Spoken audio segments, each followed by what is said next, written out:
इस विश्लेषण में आप सभी का स्वागत है। आज हम एक ऐसी घटना पर बात करने वाले हैं जो सीधे तौर पर हमारे सिस्टम की कागजी कार्रवाई और इंसानियत के बीच की एक बहुत बहुत बड़ी खाई को दिखाती है। चलिए सीधा उड़ीसा की एक तपती चिलचिलाती सड़क पर चलते हैं, जहां इतनी भयंकर गर्मी है कि कोई घर से बाहर कदम नहीं रखना चाहता, लेकिन वहां एक ऐसा दृश्य है जो किसी को भी अंदर तक झकझोर कर रख देगा। अब जरा सोचिए, सड़क किनारे खड़े लोग क्या देखते हैं। पसीने से तरबतर एक इंसान फटे कपड़ों में अपने कंधे पर एक बोरी लेकर जा रहा है। लोगों को लगा होगा कि बेचारा कोई मजदूर है, अपनी दिन भर की मेहनत की कमाई या शायद अनाज लेकर घर लौट रहा है। लेकिन जब असलियत सामने आई तो सबके पैरों तले जमीन खिसक गई। उस बोरी में कोई अनाज नहीं था। उस बोरी में जीतू मुंडा की सगी बहन कालरा मुंडा का कंकाल था, वही बहन जिसे उसने 2 महीने पहले खुद दफनाया था। भाग 1, एक खौफनाक सच, गरीबी का बोझ। भाग 2, सिर्फ 19,300 रुपए के लिए एक बहन की आखिरी इच्छा। तो ये पूरी त्रासदी आखिर शुरू कैसे हुई? वजह बहुत ही छोटी सी थी, लेकिन एक गरीब के लिए ये बहुत बड़ी बात थी। जीतू की बहन कालरा मरते मरते अपने भाई से बस एक आखिरी इच्छा जता गई थी। उसने कहा था कि बैंक में उसके हक का कुछ पैसा रखा है, उसे निकाल लेना। और बस एक बहन की इसी आखिरी उम्मीद ने इस पूरी दर्दनाक घटना की नींव रख दी। और पता है वो रकम कितनी थी? सिर्फ 19,300 रुपए। अब हम और आप सोच सकते हैं कि किसी संपन्न व्यक्ति के लिए शायद ये रकम कुछ भी ना हो, लेकिन एक दिहाड़ी मजदूर के लिए ये कोई मामूली आंकड़ा नहीं है, ये तो उसकी पूरी जिंदगी है। ये 19,300 रुपए का वो पहाड़ था जिसे पार करने के लिए जीतू को एक ऐसे सिस्टम से टकराना पड़ा जो उसके लिए बिल्कुल भी लचीला नहीं था। जरा इस पूरे घटनाक्रम को देखिए, कैसे एक के बाद एक चीजें खराब होती गईं। पहले, बहन एक आखिरी उम्मीद के साथ इस दुनिया से विदा होती है। दूसरा, जब भाई बैंक चाहता है तो बैंक कहता है कि भाई जीवन या मृत्यु का पक्का प्रमाण लाओ। तीसरा और सबसे दुखद हिस्सा, सिस्टम की तरफ से उसे कोई मार्गदर्शन नहीं मिलता। किसी ने नहीं बताया कि एक अनपढ़ या गरीब इंसान ये प्रमाण आखिर लाए तो लाए कहाँ से। और अंततः चौथा कदम, थक हार कर पूरी तरह से टूट चुका एक भाई अपनी बहन का शव कब्र से बाहर निकालने पर मजबूर हो जाता है। भाग 3, कागजी कार्रवाई बनाम इंसान, जब नियम संवेदनाओं पर भारी पड़ते हैं। या तो अपनी बहन को जिंदा लाओ या सरकारी कागज दिखाओ।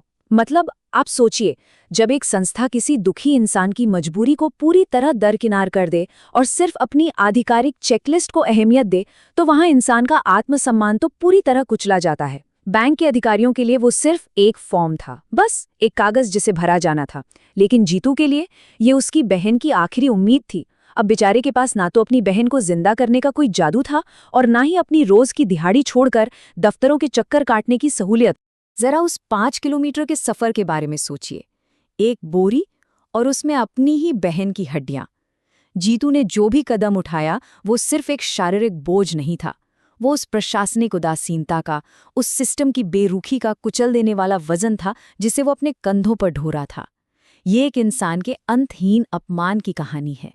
और फिर वो चरम पल आता है जिस पर शायद यकीन करना भी मुश्किल हो। जीतू ने वो बोरी खोली और हड्डियां सीधा बैंक की मेज पर रख दी। मनु चीख चीख कर कह रहा हो कि क्या इन हड्डियों से बड़ा भी कोई सबूत हो सकता है? एक इंसान को अपनी मौत के बाद अपनी ही हड्डियों के जरिए अपनी पहचान साबित करनी पड़ी।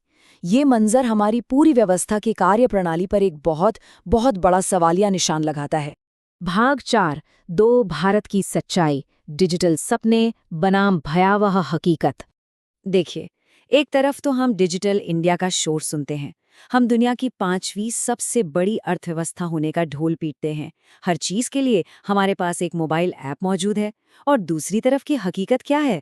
कोई डेथ सर्टिफिकेट नहीं है, सही रास्ता दिखाने वाला कोई नहीं है, और महज एक सबूत के लिए कब्र खोदी जा रही है। एक तरफ हम मंगल ग्रह की बातें कर रहे हैं और जमीन पर एक फॉर्म भरने के लिए इंसान को अपनी गरिमा दांव पर लगानी पड़ रही है।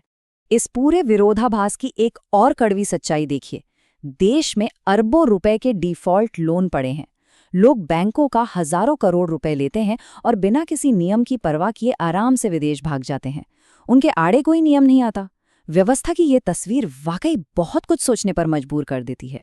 लेकिन उसी सेम सिस्टम में एक गरीब इंसान से उसका शोक मनाने का, अपनी बहन को सम्मान के साथ विदा करने का जो एक बुनियादी अधिकार होता है ना, वो भी छिन जाता है।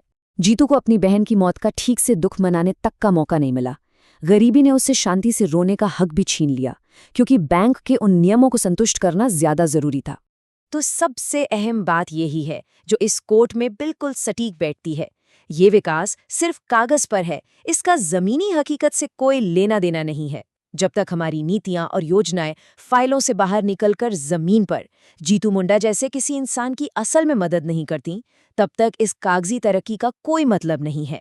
ये थ्योरी और असल जिंदगी के बीच का एक बहुत ही खतरनाक फासला है। भाग 5, हमारी सामूहिक जिम्मेदारी। सिस्टम को मानवीय बनाना।